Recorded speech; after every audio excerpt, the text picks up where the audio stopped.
Live.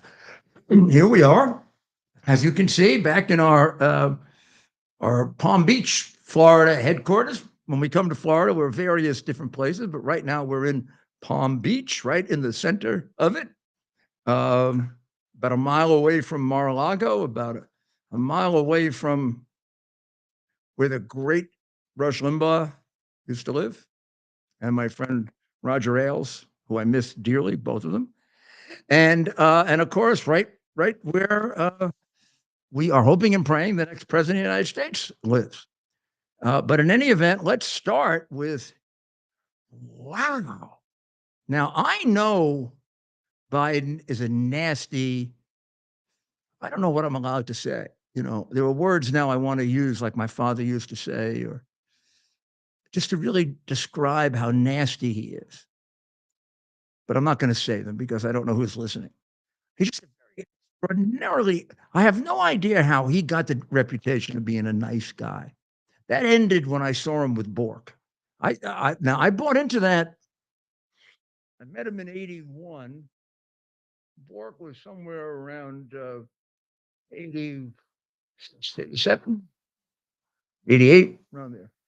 Toward the, I know it was President Reagan's second term because Alito was appointed before Bork. Sometime I'll tell you that I think it would have gone the other way had it flipped. And I think Alito would have gotten through because of personality. So what they did was, they had two. Well, you never know how many appointments you have. His first appointment, he did O'Connor, first woman on the court. Second appointment was going to be pure conservative, lifetime conservative. He sure made a great pick, right? One of the great conservatives on the bench. And Nino was everything you could ask for. But the one problem was Bork was actually a teeny bit his senior. They were both in the Ford Justice Department. Scalia was the head of the Office of Legal Counsel, and Bork was the Solicitor General. And I was the chief of staff, way below, chief of staff for the Deputy Attorney General, who actually was their boss. But I was one of his two chiefs of staff. And I got to know them both. Nino being the easier one to get to know, but he's just the friendliest guy you'd ever meet. Bork, a very nice man, but very much more serious man. Loved to fool around, play the piano, tell jokes. For a guy with an intellect like that, it really was quite remarkable. But they appointed Nino first, and he got through nice and easy because he wasn't a critical vote. It still was a 5-4 liberal Warren crazy court.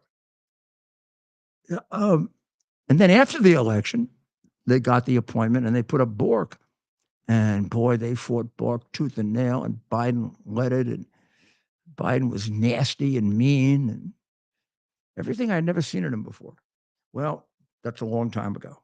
And you watch him the other night on that State of the Union when people were saying he was fiery. He was a prick. He's a nasty, nasty, nasty individual.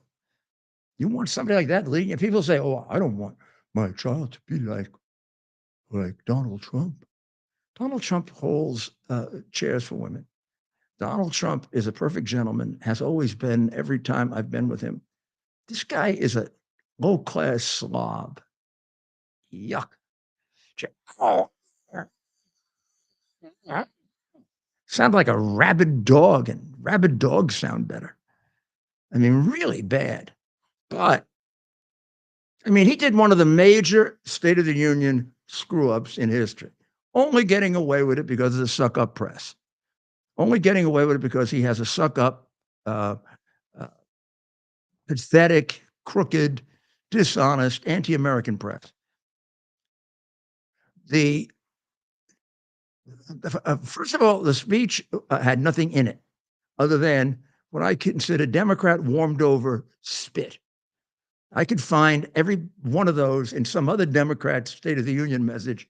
And I also could probably show you how it's already failed 3-4 times. Like the rich, he doesn't even talk that solidly, right? The rich don't pay their fair share.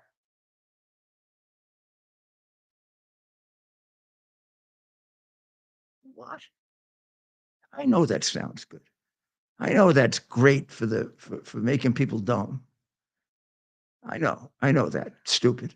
You probably even believe it because you're so damn stupid.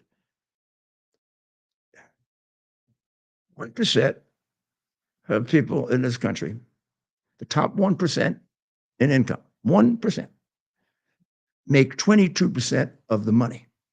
Okay. And they pay 44% of the tax. Now, that's not, what do you want it to be 3-1?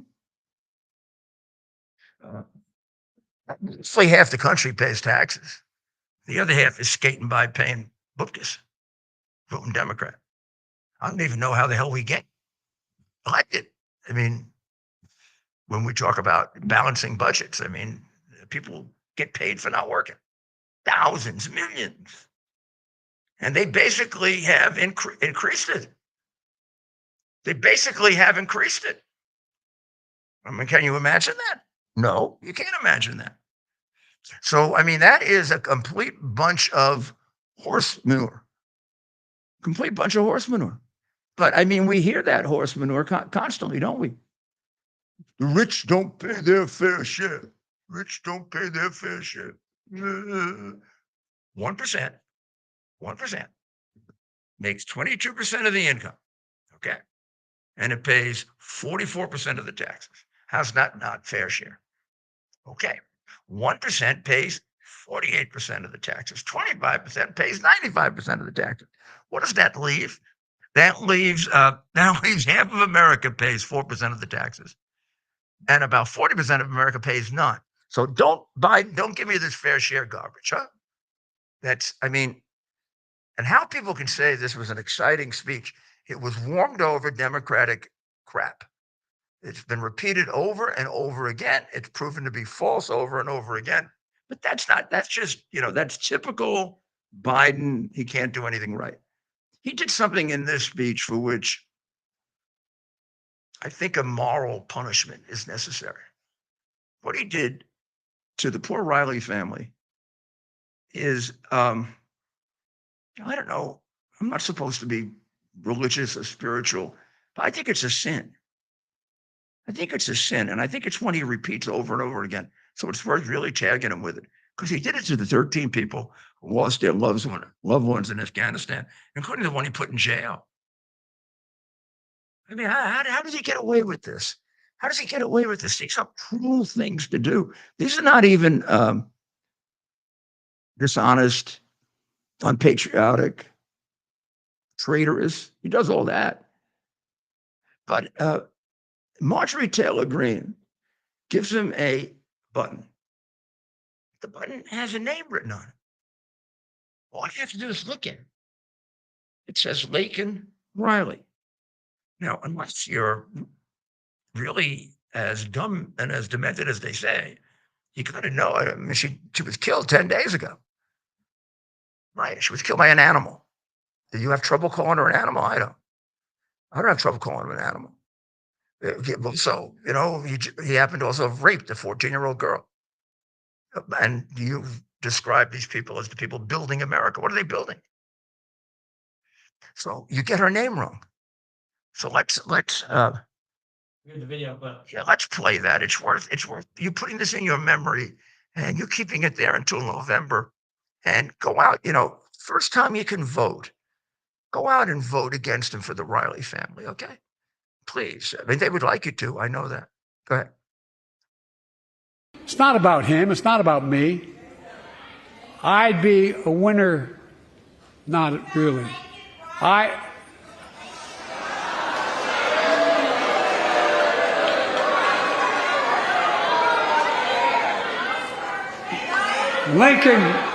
Lincoln Riley, an innocent young woman who was killed by an illegal. That's right. But how many of thousands of people being killed by illegals? To her parents, I say, my heart goes out to you, having lost children myself. I understand. But look, if we change the dynamic at the border, People pay these smugglers $8,000 to get across the border because they know if they get by and let into the country, it's 6 to 8 years before they have a hearing. And it's worth taking the chance of the $8,000. But if it's only 6 I'm looking at Johnson's face and he's saying to himself, you're the one who does that, jerk. You're the one who has him here for 6 years. You could change all that with something we call a pen. You just go like that. You just write, boop, boop, boop, boop, end it. I mean, what is this, Lincoln? You can't get the girl's name right? I mean, she's been dead 10 days. She's dead because of you. You killed her. You can't get her name right. You know how that hurts the family? I mean, one of the things that I realized as mayor, and Donald Trump did it with his family.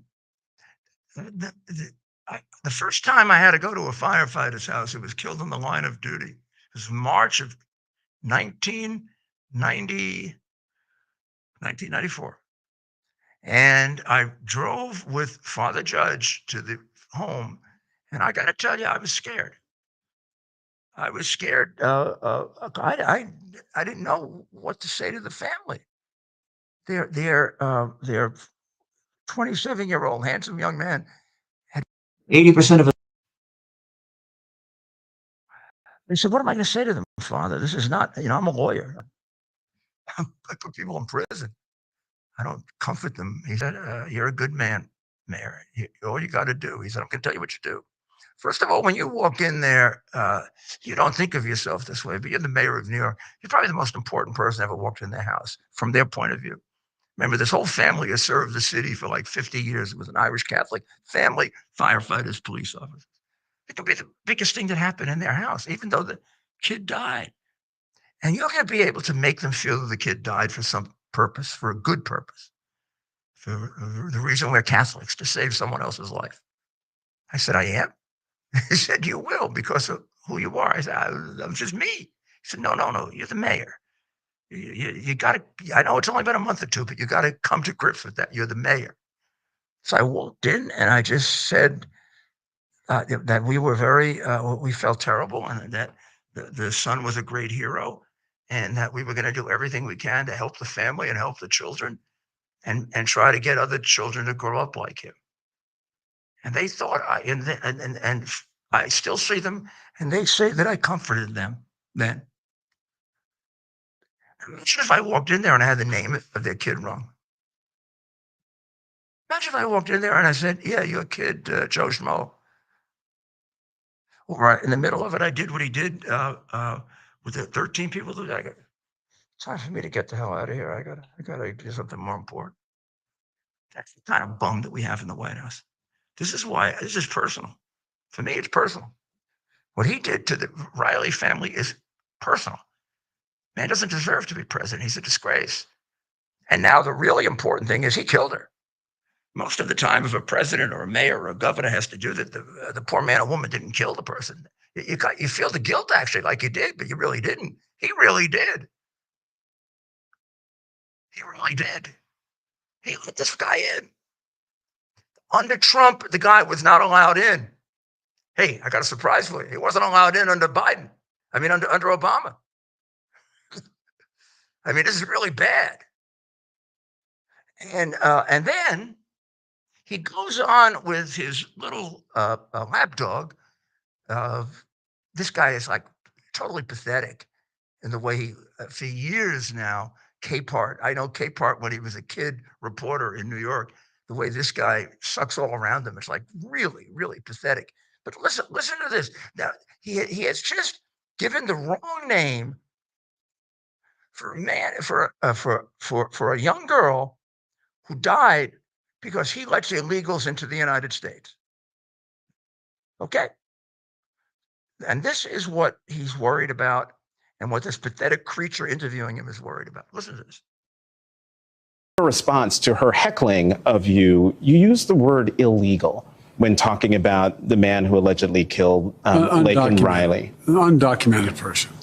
And I shouldn't have used illegal. It's undocumented. And look, when I spoke about the difference between Trump and me, one of the things I talked about on the border was the way he talks about vermin, the way he talks about these people polluting the blood. I talked about what I'm not going to do, what I won't do. I'm not going to treat any of these people with disrespect. Look, they built the country. Can we spend just a moment analyzing that for a second?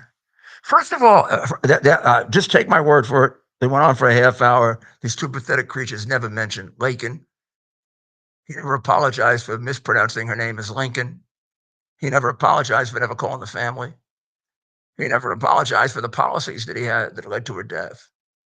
And probably some people have died since then because of his policies. She's just nothing. She's like the people in New Palestine. She's nobody. She's probably a Trump supporter. Probably good that she died. That's the attitude that he has. Instead, he's worried about insulting the guy. Now, here's what we know that he did. And you think he only committed the crimes we caught him for? First of all, the guy is a member of one of the most vicious gangs in Venezuela, Tran de Aragua. Not the Dodo would know this, but an intelligent person would know this if we had an intelligent president. He murdered this girl and disfigured her. He also raped a 14-year-old.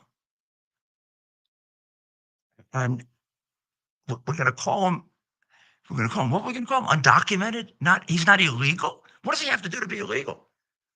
Murder, rape? What is he missing? And you're worried about, and this is the kind of guy that built this country? Are you out of your effing mind? No wonder our country's in such trouble with a leader like you. This is your idea of what the example of an American immigrant is? Somebody that comes here to rape and murder? And that we're going to be euphemistic about it? And Trump's a really bad guy for calling him vermin? God, I think that was the nicest thing he's been called. You should see what I would call him. What'd you call him if he killed your daughter? What'd you call him if he raped your kid, your daughter? Yeah. Vermin. Gee, I think any president who called him vermin, you'd shake his hand, say thank you. Let's go. Word? Yeah, not human, be another. Real life, anything like that. But these are the people he wants votes from. I mean, this is all sucking up for votes because we have a pathetic president. And please remember this, though. Don't forget this. Don't let this go unthought of a few months from now when it comes down to they start cheating again, and we got to make sure we get everybody out there. We got to make sure we got everybody out there. We got to get like 10 times more out than we usually get out. And he's going to do it for us because this is going to continue to happen. And we're not going to let him get away with it. You know, they're hiding these things. This guy would have gotten away with it. They tried to hide it they originally described it as a murder by a guy from Athens, Georgia. Athens, Venezuela. That's where he came from. Athens, Venezuela. He came from Venezuela. Well, we're going to take a short break, and we're going to continue with how this man is destroying us. He's off in New Hampshire today, in a state in which he changed the primary and took it away from them. Now, I know the people in New Hampshire, they can't be stupid enough to vote for him. I can't imagine they're going to vote for him. But, you know, and even the governor of New Hampshire, who was all against Trump, okay, you give me Biden, I take Trump. I take Trump. The new year, we're having the biggest sale ever on overstock clearance and brand new products. I guarantee you this. That kid would be alive today if Trump were the president. No, there's no doubt about it. And those 13 people in Afghanistan would all be alive. A couple 100,000 in Ukraine. So we're going to take a short break and we'll be right back. The new year, we're having the biggest sale ever on overstock clearance and brand new products. For example, save 60% on our Goose Down comforters, the best comforters ever. They go perfectly with our MyPillow bed sheets and duvet covers. Save 25% on our brand new kitchen towels. They're made with the same technology as our famous My Towels. Our initial quantities are extremely low, so get them now before they go. Our seasonal flannel sheets are finally in. You save up to 50% and they sell out fast every year, so order now. They're truly the best flannel sheets you'll ever sleep on. Or save up to 80% on all our clearance items. And this is where it gets even better. For a limited time, your entire order ships absolutely free. So go to mypillow.com or call the number on your screen. Use that promo code to get deep discounts on all MyPillow products. And for a limited time, your order ships absolutely free. Folks, in a second. And we're back.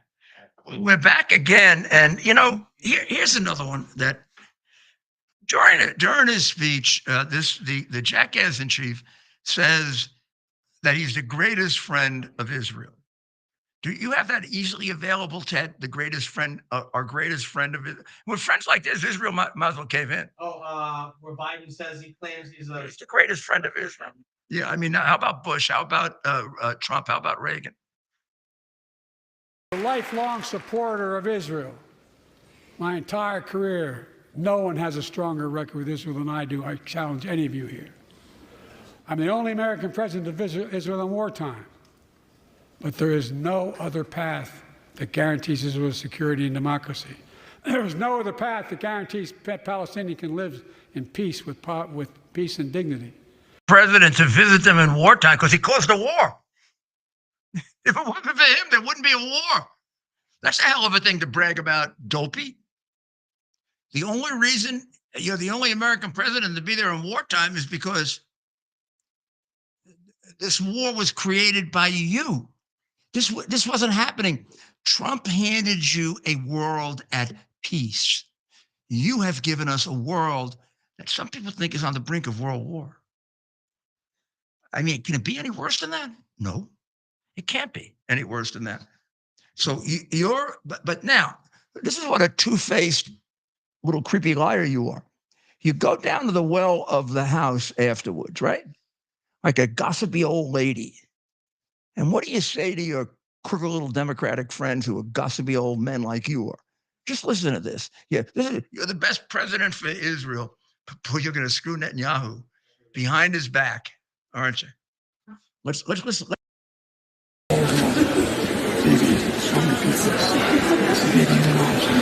Sure, just.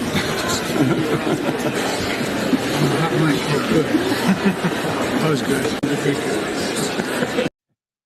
Can you tell him what he said, Ted? He said he told Netanyahu he's got to have a come to Jesus moment. He's going to straighten Netanyahu out. First of all, he doesn't have the balls to do it, to tell you the truth. He would never have the balls to do it. Netanyahu's you know, BB. Netanyahu was a soldier. Netanyahu was a hero. Netanyahu has been decorated for his country.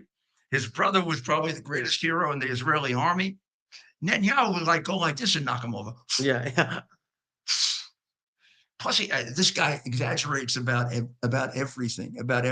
Yeah. But imagine you go up there and say you're the best president for Israel, and then you go down and behind their back you say this crap because you're a man of no character. Which is why, do you know only 34% of the world leaders have any degree of respect for you? All the rest have none, which is about the number of the American people that approve of you, about 34%. The vast majority have no respect for you. But why would they when you act like this? Then you start this red line thing. Now you're going to walk out on them. You're basically, you say they have to have a ceasefire. That's what I don't get at all. Israel should have a ceasefire right on the verge of winning the war. They got a little piece of Gaza to take now, Rafah. 3 of the major battalions of their army are there, left. They got rid of about 9. They're on the verge of destroying Hamas. And you want to stop them on the verge of victory. Ceasefire. Now we switch over to Ukraine, right? You want to give them $60 billion? You want to give Israel $14 billion. You want to give them $60 billion. With no end in sight. We don't have a plan. It's not like we give them $60 billion, it'll be over in a year. We give them $60 billion, it'll be over in 2 years, it'll be over in 6 months, it'll be over, or we want to achieve getting them out of half of Ukraine in that period of time. You're just giving them the money. And he has no controls on it because he refused to put any. We don't know what happened to the first 120 billion. Kind of occurs to an intelligent person, like if it costs 120 billion and they can't win, what's the 60 billion more going to do? Except kill more people for nothing. They're just going to die. Some more Ukrainians dead that don't have to be dead. You don't even have a plan for them. So no ceasefire for them. Ceasefire for Israel. And you've put down a red line for them. But if you can figure out, ladies and gentlemen, what this red line is, you're better than I am. Once again, he tries to explain his red line because he's playing two sides and he wants the Jewish vote. So he says, I'm for Israel. Then he wants the Muslim vote. And they're killing him in Trump Michigan. By 10% in Michigan. He loses Dearborn, Michigan. Bye-bye. Goodbye, Michigan. And the Arabs and the Muslims, they don't have to vote for Trump. Just stay home. Stay home. About 12% of the votes. Just stay home, babe. Just stay home and we win. Really? Well, that's all. There's no question about it. Yeah. Well, But what are we doing about their ability to undermine? What are we doing to undermine their ability to achieve? don't worry. And what are we doing? What is happening in that regard? We'll see. It's one thing to lament the situation. What are we doing to undermine their ability to achieve? Let's get to that. So, like keeping them home is one thing to do it, and not having them cheat is one way to do it. Right now he's pretending he has a red line for Israel, and if they go beyond the red line, he's going to, I don't know, do something. But we don't know what the red line. Let's play that for them also. With Prime Minister Netanyahu, do you have a red line? For instance, would invasion of Rafah, which you have urged him not to do, would that be a red line? It is a red line, but I'm never going to leave Israel. The defense of Israel is still critical. So there's no red line. I'm going to cut off all weapons so they don't have the Iron Dome to protect them. They don't have. But there's red lines that if he crosses, and he cannot have 30,000 more Palestinians dead as a consequence of going after. There's other ways to deal with the trauma caused by Hamas. And it's like look, the first time I went over, I sat with them and I sat with the work cabinet. I said, look, don't make the mistake America made. You can only put up with so much garbage in the nursing home, right? Yeah. I mean, the simple fact is, this guy's in a jam now, because if he sticks with Israel, he's got 20% of that vote, stays home in Michigan. Maybe it doesn't affect another state, but if he loses Michigan, it's over. That's where he cheated to win, right? And on the other hand, I know there's an attitude that he'll never lose the Jewish vote. Not true. Ronald Reagan won his first election with the Jewish vote. Ronald Reagan defeated Jimmy Carter by 12% because the Jewish vote turned on Jimmy Carter. Turned on Jimmy Carter over Israel. Got 78% of the Jewish vote. I can tell you, talking to Jewish people, that I know he's not going to get 100%. Doesn't need 100%. Needs about 40, maybe 45. He can do better than that. That's gone. So John wanted to know, what do we do about the cheating? The cheating, we have to be realistic about. We're not going to stop all of it. We're going to stop enough of it. There are only 10 states in which cheating matters.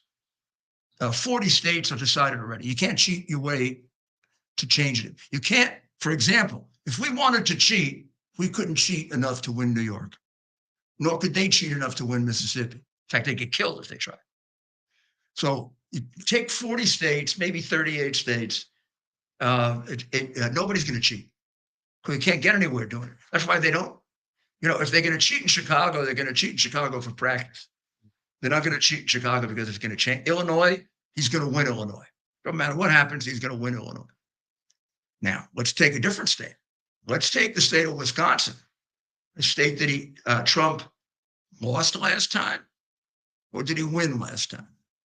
Wisconsin has made major changes in their laws. Wisconsin has a massive army of people ready to make sure those laws are enforced. And the period of time that they have for absentee voting is much more restricted. So I'm pretty confident that Wisconsin is in good shape. I'm pretty confident that Michigan is in good shape. We've made changes there, and we have a tremendous number of volunteers there. That's really what you have to do. You've got to stop this thing in the week or two leading up to the election. If it had just been election day, Trump would have won by 15%. The cheating occurred before the election and after the election. Didn't occur on election day. Remember, Pennsylvania, he was ahead by 800,000 votes on election day, which is why it was impossible for them to actually have won it honestly. But before election day, we let them get away with murder, and we didn't do anything. Not going to be that way this time. No, not going to be that way this time. We're already in court in places where they're going to try and change the rules in order to stop them. So what's that going to do? It's going to cut down dramatically the amount they can cheat by. But they can still cheat. I mean, cheating happens in every election. We just got to get it down to a margin that we can overcome. And I think, a tremendous amount of money is being spent on that. A lot of work is being spent on it. And it's going to work. It's going to work in enough of the states so he can. I still worry about Pennsylvania. I used to be worried about Michigan. I'm not anymore. I'm not worried about Wisconsin. And I'm not worried, believe it or not, about Georgia. Georgia is in too much trouble right now to do anything but run this election the right way. And there are enough Republicans there who know what happened twice now to be able to stop it. So I think nobody wants to be confident. But if we have the right number of volunteers and we have the right number of people out there, and we start challenging early like we're doing, and we keep it up. And Trump, believe it or not, I know people get angry at him. He's got to keep talking about the cheating. He's got to keep talking about it. Got to keep it in front of mind. Yep. So people act. I mean, people are turning things in now that they never turned in before. That's not going to change the tactics of the other side. That's not it. Just because we vocalize the fact that undermining our system, the democracy and the free enterprise system, that doesn't mean that. Just because we verbalize it doesn't mean they're going to back off. You got to catch them. You got to bring them to court, and you got to bring cases against them. That's what you have to do, and that will stop them. Of course, verbalizing it doesn't do it. What does it is having an organized effort to stop them. For example, having people at the places where they're dropping the votes off at night. Last time we did it after the fact, and we showed where the votes were being put that were fraudulent. Now there are going to be people there. There are going to be cameras there in order to catch them. The first one that gets caught. Who's behind all that? How's that going to happen? That's all been funded. The party and Trump have been paying for that for a year now, putting that system together. Must have 1,000 people working on that. So that's one of the major things that's being done, and for which we're trying to keep trying to get volunteers.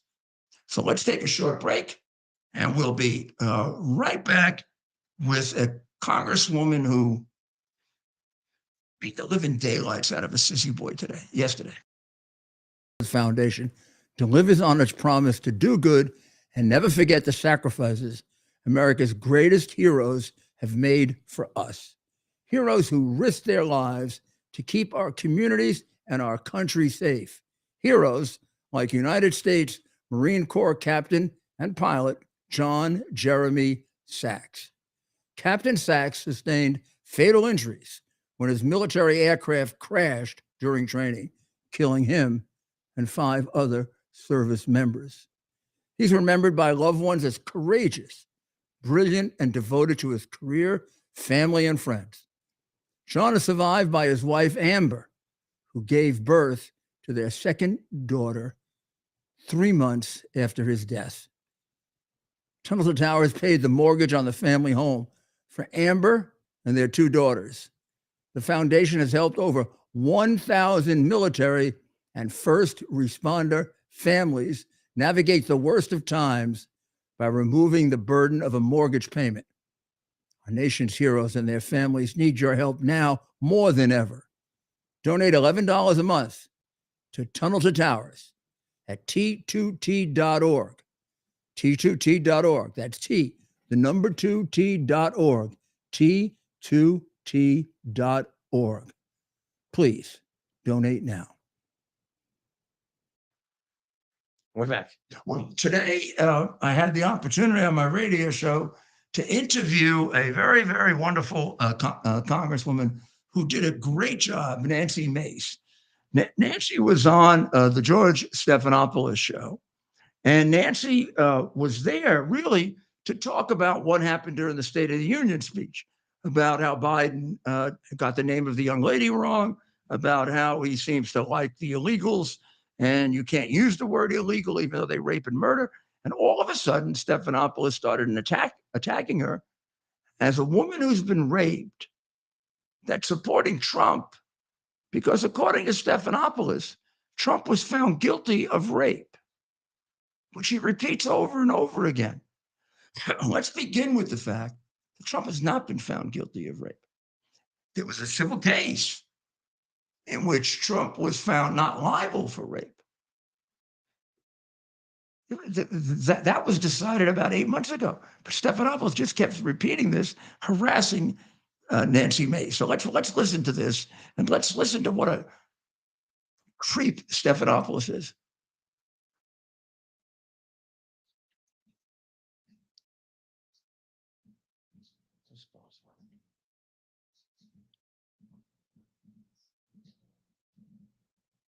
Is it on? You've endorsed Donald Trump for president. Judges and 2 separate juries have found him liable for rape and for defaming the victim of that rape. How do you square your endorsement of Donald Trump with the testimony we just saw? Well, I will tell you, I was raped at the age of 16. Yeah. And any rape victim will tell you, I've lived for 30 years with an incredible amount of shame over being raped. I didn't come forward because of that judgment and shame that I felt. And it's a shame that you will never feel, George. And I'm not going to sit here on your show and be asked a question meant to shame me about another potential rape victim. I'm not going to do that. It's actually not about shaming you. It's a question about. No, you are shaming me. You've endorsed Donald Trump for president. Right. Donald Trump has been found liable for rape by a jury. Donald Trump has been found liable for defaming the victim of that rape by a jury. It's been affirmed by a judge. It was a criminal court case, number one. Number two, I live with shame.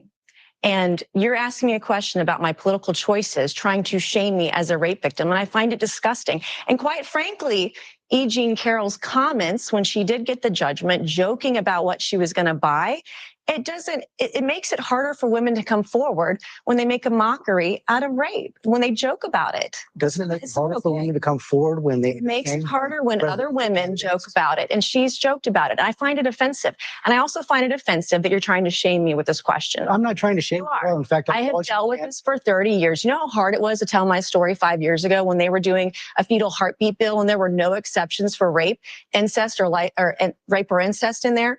I had to tell my story because no other woman was coming forward. No rape victims were represented. And you're trying to shame me this morning. I'm just asking you. It's offensive, and this is why women won't come forward. Women won't come forward because they're defamed by those who perpetrate rape.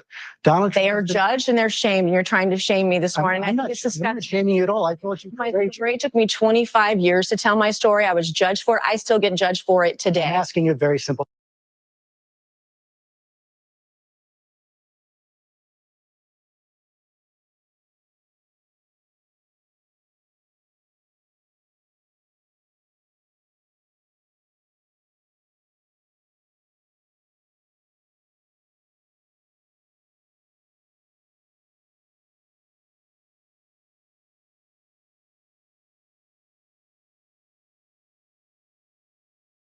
she has to believe E. Jean Carroll. I don't believe E. Jean Carroll.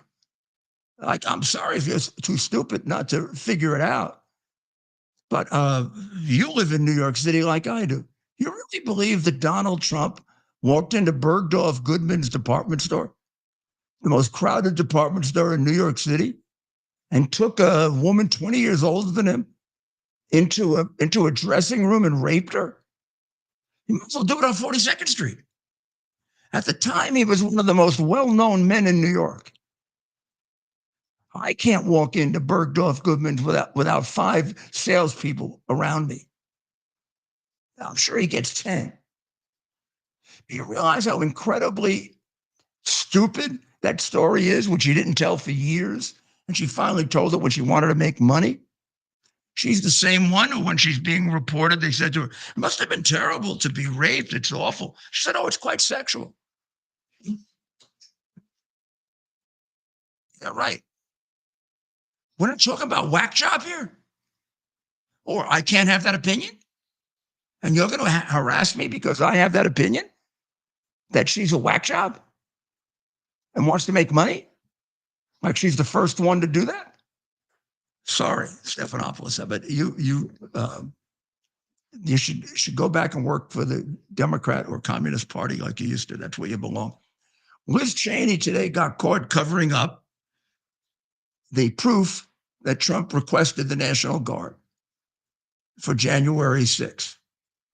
And the mayor and Nancy Pelosi turned it down. Why? Because it was a setup from the very beginning. Because they knew they wanted a riot. He had no idea they were going to riot. They knew they wanted a riot because they were afraid. Number one, they were afraid that maybe Pence would have the guts to do what he should do. And second, they were afraid that even if Trump loses, he'd be a sure winner next time unless they do something to destroy him. So they did something to try to destroy him. That's why you had all the lies about people who were killed. 4 people were killed that day, 4 cops. No, nobody was killed that day. The only cop who died of natural causes, according to their coroner. It was an insurrection, the only insurrection in the history of the world where nobody brought guns to the insurrection. What were they going to do the insurrection with broomsticks? I mean, this is completely ridiculous. You look at that guy, Ted, what's that guy? The shaman guy? Mr. Chansley. Yeah, if you don't laugh at this guy, there's something wrong. You don't have a sense of humor. Yeah. I mean, this guy looked like a big jackass. He was walking around, wasn't hurting anybody. The cops were laughing at him. The cops were escorting him. Yeah. And finally, when he got into I think it was the Senate chamber, the police officer held the door for him. They're helping him. Like he was the doorman. Yeah. And then they all watched him and laughed. And they ended his whole thing there by praying. Poor guy goes to jail for 14 months. For what? For being a clown. Encouraged by the police. And you guys make it into worse than Pearl Harbor, worse than September 11, and you want me to think it's not a setup? It's all coming out. It's all coming out. You hid 90% of the photographs, and now they're all coming out. Doors being open, people being invited in. We're going to take a short break, and we'll be right back, and I'll get my balance of nature ready. Foundation delivers on its promise to do good and never forget the sacrifices America's greatest heroes have made for us. Heroes who risked their lives to keep our communities and our country safe. Heroes like United States Marine Corps Captain and pilot John Jeremy Sachs. Captain Sachs sustained fatal injuries when his military aircraft crashed during training, killing him and 5 other service members. He's remembered by loved ones as courageous, brilliant, and devoted to his career, family, and friends. John is survived by his wife, Amber, who gave birth to their second daughter 3 months after his death. Tunnel to Towers paid the mortgage on the family home for Amber and their 2 daughters. The foundation has helped over 1,000 military and first responder families navigate the worst of times by removing the burden of a mortgage payment. Our nation's heroes and their families need your help now more than ever. Donate $11 a month to Tunnel to Towers at T2T.org. T2T.org. That's T, the number 2T.org. T2T.org. Please donate now. And we're back. Welcome back. And don't forget, you can see my throat is getting a little froggy. A little sore throat. Fruits, vegetables, balanceofnature.com. Promo code Rudy. That's right. Be sure to use that promo code. 35% off. It'll give you your required amount of fruits and vegetables and all of the supplements that come along with it. And then you can have as much as you want during the day or not. It'll give you the energy to keep going all day. And not only are you, by getting Balance of Nature, you're doing your mind and body a favor, someone you love, but you're also supporting. You're supporting everything that the mayor is doing here on America's Mayor Live. So balanceofnature.com, promo code Rudy. Well, now my own, I do have a little bit of a personal stake in this, but Fannie Willis, Fannie the, otherwise known to me as Fannie the Hoe, Fannie wants the court now to find that it was an actual conflict. An actual conflict. First of all, she committed perjury. He committed perjury. And remember, he made 2 trips to the White House. So let's use a little common sense now and figure it out.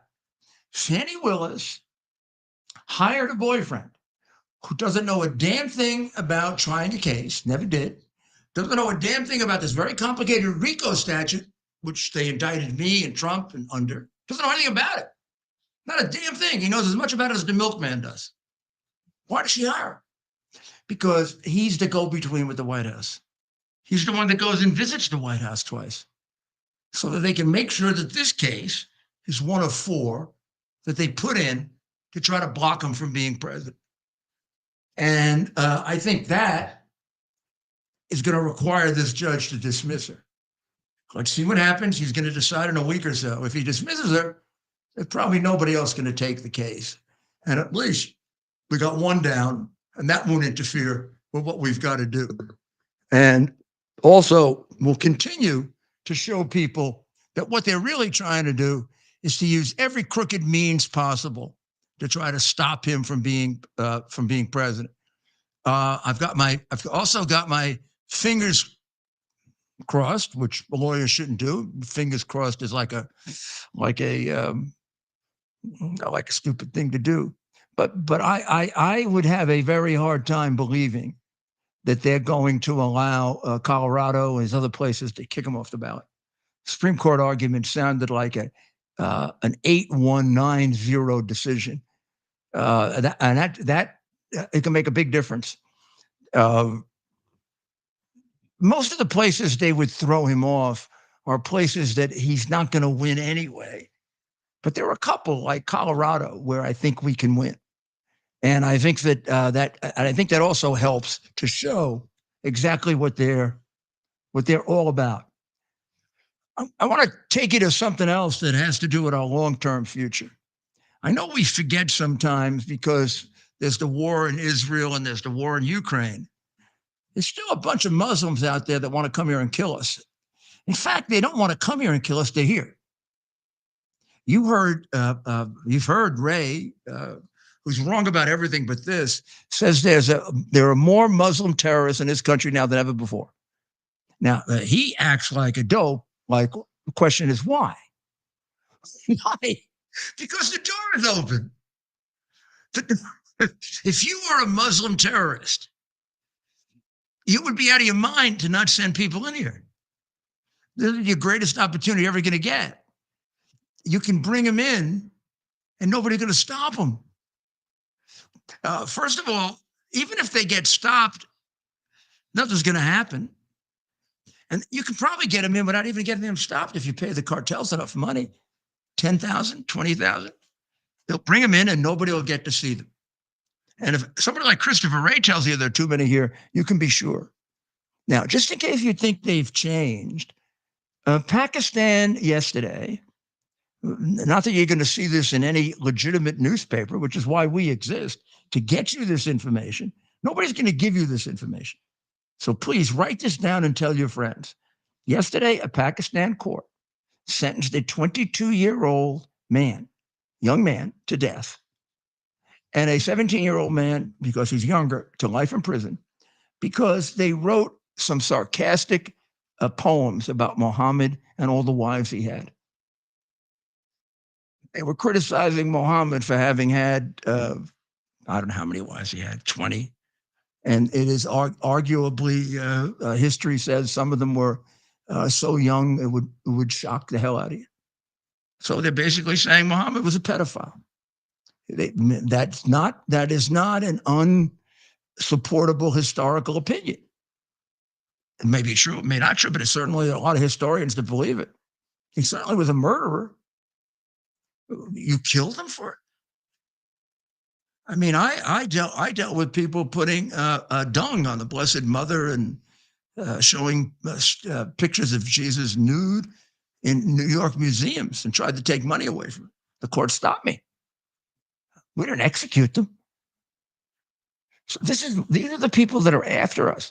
These are the people that Biden is supporting when he gives money to Iran, like in the billions. So please, nobody else is going to tell you this but me and maybe Newsmax and maybe Greg Kelly. And I can think of a few people, but this is the stuff that you don't get. This is the portion of the show where I try to tell you things that you don't get anywhere else. Haiti, for example, has another revolution going on. Now, you're not going to hear about that because I live in New York. I'm very close to the cab drivers, as Ted can tell you, in New York. A large number of the cab drivers in New York, you should know, are Haitian. Because when they came to New York, one of the first things they started to do was they started to open their own little businesses because they're enterprising. They started to open their own little black car businesses. And with all the stuff that happened since then, with the various services, they're doing much better than they used to do. Now, next time we go in a cab with a Haitian, we're going to have our video. And we're going to have them tell you about Bill and Hillary Clinton and how much money they stole from Haiti. I'm not talking hundreds of thousands. I'm not talking millions. I'm talking billions. And you don't need a bunch of experts from the Crooked Council on Foreign Relations to look at this. What you got to do is talk to the Haitians who live in New York City and say the word Bill Clinton, and you better go to the other side of the street. And that's why Haiti's in trouble right now, because they had a chance to fix it. They raised something like $10 billion. If Haiti saw $2 billion of that, it was a lot. And nobody knows what happened to the rest of the money. The Haitian people know what happened, but nobody knows. It's like the $5 billion in foreign aid that we gave to Ukraine. Nobody knows what happened to it. And they want more.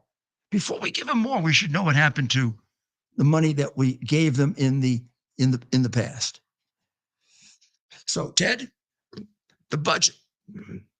Wow. We got so many other things going on. The budget is a complete, absolute disaster. It's $7.3 billion. And it's going to increase substantially the amount of money people get for not working. And it's going to take a lot of money from people who are working. How isn't that going to completely continue our march toward communism? So if we have right now, and I think the numbers are probably phony, but if we have right now 42% of the American people not paying taxes, by the time Biden's finished with us, we may be approaching 50%. We might be going from 40 to 50%. And when we go over the 50% mark, there's something symbolic to me about that. It's more than half the country is not working. And the other half of the country is having to toil to support them. You can't sustain a country very long like that. Nobody wants to work to support a bunch of bums. They want to support themselves, their family, their friends, the people they love. But they don't want to support the guy next door who never goes to work.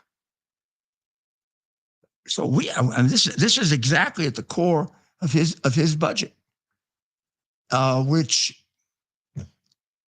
is going to be a disaster for us, and that's why we need Trump in office as quickly as possible, because this wasn't happening under Trump.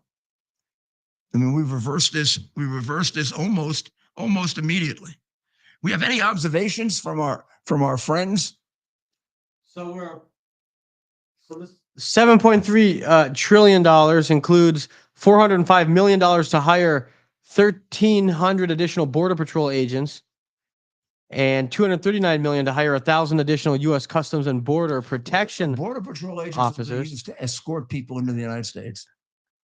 And then I remember a couple of months ago, Biden at some point sent some National Guard down to the border. And Dr. Maria and I were all excited. My God, maybe he's going to do something. You know what they were doing? They're helping people coming over the border. yeah, They were helping the illegals come in. yeah, Our border, when you say we hire Border Patrol, you've got to understand, it's like hiring ushers at Rockefeller Center. We're not hiring law enforcement people. They want to come there and cut the wire. They want to cut the wire that Abbott put up. it's crazy. Now he's flying them. Yeah, I mean, I'm not saying they want to do it. What I'm saying is that is what they're ordered. That's what they're ordered to do. Yeah. So this idea that we're voting for more Border Patrol does not mean we're going to have less. We're going to have less people coming in. We're going to have more people coming in. The question is, are we going to close down the border to illegals, to anyone, until we check them out? And are we going to deport? We got about 8 million here. Are we going to deport them? We don't know who they are. How many of them are like this Ibarra guy who killed Lake and Riley? How many? According to Biden, there's part of his little thing there that I skipped over that really is fascinating. Didn't he say thousands are coming in? Yeah. Something like thousands are. When he gave his excuse, didn't he say that like thousands of these illegals are coming in? It was like, why is this so important? Yeah. If he got killed, thousands are getting killed. Yeah. How many thousands are killed by? How many thousands are killed by illegals? I Yeah. wasn't sure. You're the president. You tell me. Yeah. But I mean, that because many thousands are being killed by illegals, it doesn't matter that she got killed. Yeah, I gotta get that exact. You know, nobody pays attention when they don't want to what he says. But he says a lot of stuff that's very incriminating. But that thousands are being killed? Sure. So what else is in that budget that you see? I got something for you, but you tell me. And for Andrew, we're here for Andrew because it involves my granddaughter. But this is what he said. He said Riley was killed by an illegal before asking, but how many thousands of people being killed by legals? So he's almost justifying it. He's saying it's okay. How many are being killed by illegals? Wow. Like it's okay? Yeah. Basically what he's saying is Riley was killed by an illegal, but how many thousands of people being killed by legals? Illegals or illegals? Legals. Legals, which isn't really a term, but citizens. So he's almost justifying saying, okay, but well, you know, if that's the case, that's crazy. That's no better. Basically what he's created is an illegal migrant crime wave, an illegal crime wave. Yeah. You got both. Yeah. It's pathetic. Now, here's the one that upsets me because I believe long-term, this is the biggest problem we have. It's our schools. Because I think they have done the best job of infiltrating our schools of anything. And I can, having been in government for a long time and having, been very close to him when he was running as a president and others like Ronald, I can see how Believe it or not, he can straighten a lot of this out a lot quicker than you think. But I'm going to tell you where it's going to be really tough. Education. They have gotten in so deep in our school system. I can tell you how to get them out of the State Department. I can tell you how to do it. I can easily tell you how to get them out of the Justice Department. I know every inch of that building. I cannot tell you how to get them out of the education system. They're too many. It's too deep. The communists have been into this for too long. They've been thinking this out for 100 years. And here's what he's doing that we don't even pick up on, except my friend Jim in Brooklyn, who calls in because he's read so much about communism. So I got to tell you, I was fooled by this. This preschool stuff. Yeah. Sounds great, right? Preschool. Yeah. Put the kid in preschool, put the kid in preschool. Yeah. Now they want to come up with about $100 billion more to take preschool down to 3 years old. Okay. Now go back and read books 150 years ago, like Karl Marx, Engels. Here's what they tell you. You want communism to succeed? Get the kids at 2 years old. Do you know who had that as a rule? Hitler. Get the kids in the German schools, in the Hitler Youth at 2 years old. Stalin. Get the kids in the communist school at 2 years old. Black Lives Matter. Yeah. Third part of its 20-part program. Get the kids in preschool by 2 years old. These aren't schools anymore. These kids aren't learning how to ABC, 1, 2, 3. They're learning how, am I really a boy? Am I really a girl? Gee, maybe I'd rather be a boy. Maybe I'd rather be both. Yeah. Maybe I can be a boy and a girl. This is the kind of stuff because they're intending to undermine our country. That's what, and they want to take them away from the parents. Bingo. And then the parents come in, and now they want to put them in jail. Yeah. When the parents complain, they want to put them in jail. So this is insidious. This is horrible. It's deep. And the only answer to it is to rip up the public school system, to just rip it apart. And parents are ready to do it. But the teachers union has such control. It's amazing. So look at it this way. 70% of African-American parents want their kids in a charter school or a private school, not in a public school. There's almost not a single Black politician, Democratic, who's in favor of it. And then they keep voting for them. Yeah. Now, you want to talk about something we have to crack through. We got to crack through that. We got to confront Black parents. We got to confront them with the fact that they're voting against their kids because they're getting brainwashed.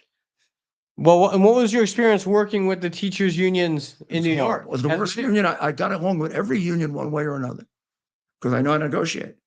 Yeah. I could not get along with them. I thought they were horrible people. I thought they hated children, and I thought they were communists. And I thought that the last person they thought of was the child. There's an expression in New York that everybody in the New York school system has a rabbi, meaning a representative and somebody fight except the kids. Yeah. Nobody fights for the kids. The kids get screwed. You know, you look at it this way. You could have two teachers, right? Yeah. Great teacher. Took over a class. The class was failing. By the end of the year, all the kids are doing great. Yeah. Other teacher takes over a class. They're doing okay. By the time the year's over, the kids are all failing. I got to pay them both the same. If I give a 2% raise, they both get a 2% raise. If I give out a Christmas bonus, they both get the same. So, how are you gonna fix it? If I can't discriminate based on who's doing a good job or a bad job, I can't create a good job. That's what has to be done. You have to substitute charter schools that are non-unionized for them. But here's what happens: they come into a state like New York. Yeah. They get a ban. Hard to do. They get the state legislature to ban charter schools. Yeah. And right now, they got to the Republicans in Texas. Yeah. And Governor Abbott was going to get rid of was going to make them all, we're going to open up unlimited number of charter schools. Yeah. They voted it down. But Abbott, who gets a lot of credit, nobody's giving him credit for this. Yeah. in the last election, went in and defeated half of them. Wow. He went in and defeated them, went and raised Yeah. the money, fought against them, got them out. He should be ready to fix it in Texas now. Yeah. But those are the battles that we have to fight. I mean, those are the battles that have to be fought for the kids. You've got to get the state legislatures to basically create an alternative to the public schools, and the parents will select the alternative. And the states that are doing that, like Florida, things are changing big time. That's right. I'm going to rest my voice. That's the voice. But I Beginning am of the week. But I am going to give people a recommendation. There is a great movie that's coming out on Friday, and it is about the life of Nicholas Winton. Huh. Nicholas Winton saved thousands of Jewish children by setting up a train that nobody knew about from Poland to England. And he had about 7 or 8 other people that work with him that did it. And nobody knew about it. And he did it. Went and hid. Nobody knew about it. And then years later, they had a show in England like This Is Your Life. Did you ever see This Is Your Life? Yeah, The I've heard of American it. show, This Is Your Life. And somebody found out about it, told his son, and they did it. This Is Your Life. And all these Jewish kids, not all Jewish, but mostly Jewish, that was saved, showed up on the show. And then when they started counting the numbers, they were in the thousands. Yeah. So the guy died about a year or two ago. The name of the movie is One Life. And it's going to be out on Friday, and it's going to show how he saved all of these children. And Wow. Yeah, I got to see this. that's a worthwhile movie to go see. With all the crap that's out there, that's a worthwhile movie to go see. I want Friday. We're gonna go. It's going to be out on Friday. Yeah. Wow. Close to 700. Wow. Well, now we're going to ask you to pay attention to tomorrow. Who knows what's going to happen tomorrow? I'll be on at 3:00 on WABCRadio.com. We'll be back here at 8:00 tomorrow night, and we'll be on Confidential. So hit subscribe, and let's keep talking, because we got to keep ourselves informed. It's the single most important thing. They're going to pull something else, and we just got to be ready for it. We got to be ready for it, because we're ready for the things to the extent we can that we know about. But I keep telling the president, they got something else up their sleeve. And I'll have more on that as we move along, because can't tell you I got it yet, but I believe it's something different, because they've worn out the stuff they're doing. So last time they wore out what they were doing, they came up with a whole new thing, the hard drive, and covering it up. And so let's keep talking, because that's how we're going to find it out. We got good sources. You have good sources. We'll keep in communication with each other. God bless the people of Israel, and pray for them, okay? Given the way the president is double-crossing them. Of course, God bless America and the people of America, the greatest country on earth. We're still the most fortunate people, and we're going to come through this. God bless America. Is to bring to bear the principle of common sense and rational discussion to the issues of our day. America was created at a time of great turmoil, tremendous disagreements, anger, hatred. There was a book written in 1776 that guided much of the discipline of thinking that brought to us the discovery of our freedoms, of our God-given freedoms.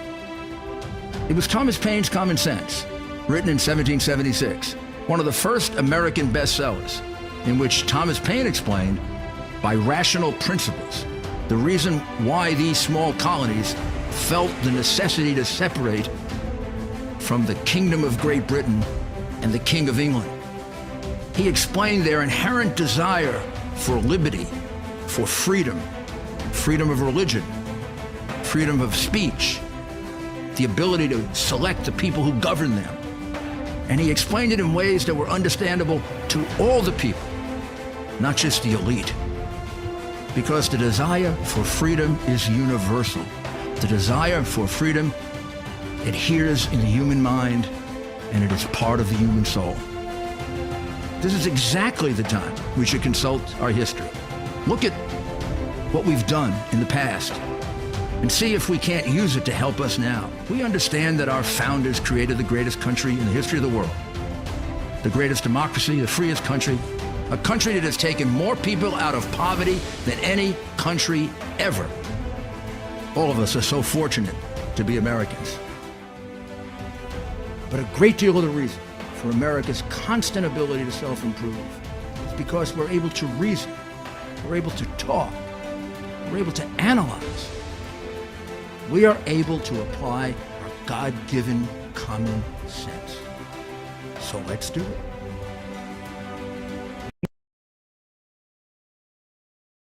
Foundation.